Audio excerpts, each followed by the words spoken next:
Dernière section de ce chapitre 7, 1976 à 1980, un parti indépendantiste au pouvoir. Comment? Je vous l'explique. Donc, le gouvernement de Robert Bourassa fait face à plusieurs critiques liées à des politiques que son gouvernement a adoptées depuis 1973.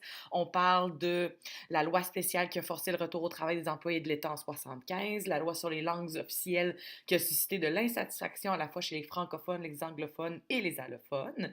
De plus, la population est mécontente en raison du contexte économique difficile et il y a des scandales qui nuisent aussi à l'administration libérale, comme les importants dépassements de coûts dans l'organisation des Jeux olympiques que la Ville de Montréal s'apprête tout juste à recevoir. En fait, il a fallu que le gouvernement de Robert Bourassa prenne le contrôle du dossier, ce qui va permettre de terminer les installations à temps pour l'ouverture des Jeux en juillet.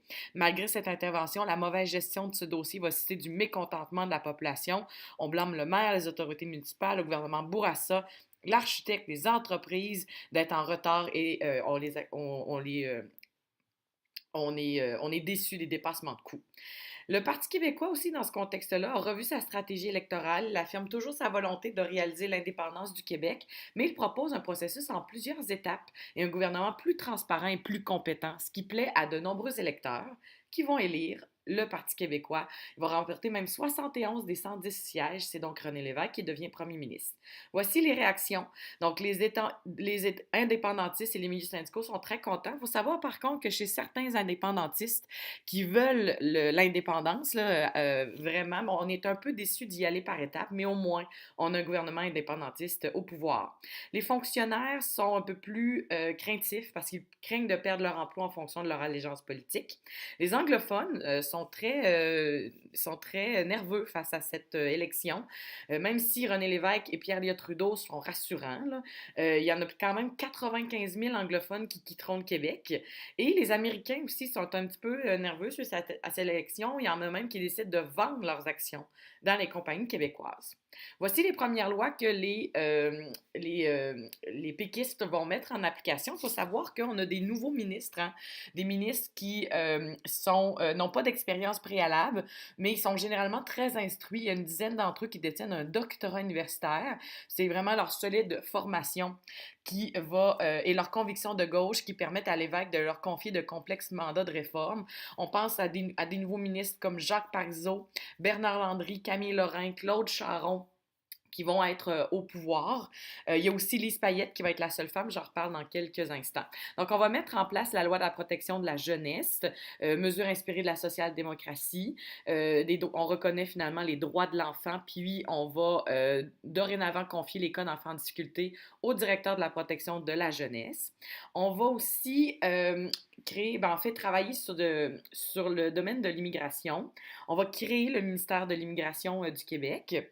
Et cette entente-là permet donc au Québec de choisir les immigrants francophones qui permettront de maintenir la prépondérance de la langue française dans la province alors que le taux de natalité est en baisse. On va créer aussi le bureau d'audience publique sur l'environnement pour consulter les citoyens sur les projets susceptibles d'avoir des impacts sur la qualité de vie de leur milieu. Donc, on reconnaît donc le droit des citoyens de s'exprimer sur les questions d'ordre environnemental. Et on va aussi créer la loi de l'assurance automobile. C'est un régime qui offre des compensations financières aux victimes d'un accident de la route. Et ça plaît pas aux assureurs et au Parti libéral parce que c'est comme si on disait que les gens qui sont victimes ou qui causent des accidents de la route, ben, c'est pas de leur faute. Donc, euh, malgré tout, on le met en place, puis ça entraîne la création de la Régie de l'assurance maladie, de l'assurance automobile du Québec, pardon.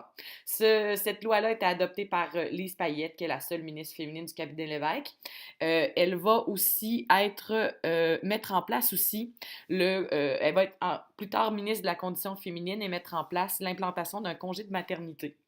Parlant de congé de maternité, on va aussi, avec le gouvernement Lévesque, revoir un peu la loi sur les normes du travail. Puis, on ne pourra pas congédier une femme durant son congé de maternité. On met aussi en place la loi sur la santé et la sécurité du travail, qui vise à éliminer les dangers pour la santé, la sécurité et l'intégrité physique des travailleurs. Puis, on permet aussi aux femmes enceintes d'avoir droit au retrait préventif. On va aussi réformer les institutions démocratiques. Ça avait été annoncé donc dans le, l'objectif de transparence du gouvernement du Parti québécois. On veut diminuer donc l'influence de certains groupes et dirigeants d'entreprises sur les partis politiques. C'est pour ça que la contribution maximale à un parti est de 3 000 $, mais les contributions de plus de 100 $ sont désormais publiques. Et seuls les citoyens inscrits sur les listes électorales peuvent financer les partis politiques. Ça évite que des compagnies, des syndicats, des associations contribuent au financement de partis politiques. On va aussi octroyer le droit de vote à tous les détenus, augmenter le nombre de signatures pour se porter candidat, modifier le graphisme du bulletin de vote pour éviter les erreurs et instauration d'un calendrier électoral fixe où les élections ont lieu le 5e lundi suivant le déclenchement d'une élection. On a voulu refaire un peu la carte électorale. Par contre, ça, c'est un dossier chaud parce que certaines régions qui sont plus populaires face à un parti politique. C'est pour ça qu'on va créer la commission de la représentation électorale qui, elle, va se charger de la refonte de la carte électorale. Pour terminer, on va aussi légiférer dans le domaine de la protection du territoire agricole, parce que dans les années 70, les villes et les banlieues continuent de se développer à un rythme très rapide, et on le fait sur des terres agricoles, et on s'inquiète de voir que 2% seulement du territoire agricole est réellement propice, et on s'inquiète de perdre du territoire pour faire en sorte de subvenir aux besoins de la population. En 1978, Jean Garon, qui est le ministre de l'Agriculture, va mettre en place la loi sur la protection du territoire agricole. On désigne des territoires précis. En fait, c'est plus de 60 000 km². Alors oui, c'est plus que le 2% du territoire propice, mais là, on veut en mettre plus que pas assez pour protéger le territoire. On crée la Commission de la protection du territoire agricole qui va assurer l'application de cette loi. Puis encore aujourd'hui, protéger ces zones, ça demeure un défi, là. Il y a plusieurs groupes qui exercent des pressions qui visent à transformer les zones agricoles en zones résidentielles ou commerciales. On le voit à Québec ou encore près de Laval, là, où on a voulu avoir des permis pour construire dans des zones agricoles.